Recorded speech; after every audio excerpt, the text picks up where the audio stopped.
గోచార గ్రహ గతులు కనుక చూసుకున్నట్లయితే కొంచెం వ్యతిరేక ఫలితాలు, ప్రతిబంధకాలు కనపడుతూ ఉన్నాయి. చాలా జాగ్రత్తగా ఉండాలి. డబ్బులు విపరీతంగా ఖర్చు అవుతున్నాయి.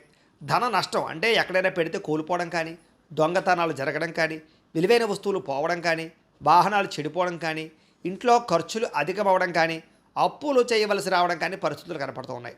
కాబట్టి చాలా జాగ్రత్తగా ఉండాలి. రావలసిన డబ్బులు సమయానికి రాకపోవడము, మొండి బకాయిలు వసూలు అవ్వకపోవడము, ఆదాయం కన్నా ఖర్చు అధికంగా ఉండడము కనపడుతోంది.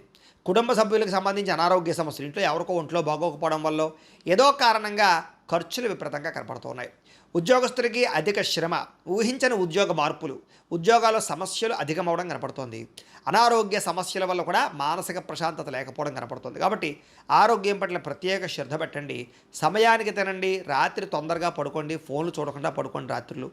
పొద్దున లేచే వ్యాయామం ఖచ్చితంగా చేయండి. బయట ఫుడ్లు, జంక్ ఫుడ్లు మానేయండి. అలాగే ప్రోటీన్ ఫుడ్, ఫైబర్ ఫుడ్, ఫ్యాట్లు తీసుకోండి. కార్బోహైడ్రేట్స్ని పూర్తిగా తగ్గించే ప్రయత్నం చేయండి. మీకు ఆరోగ్యం బాగుంటుంది.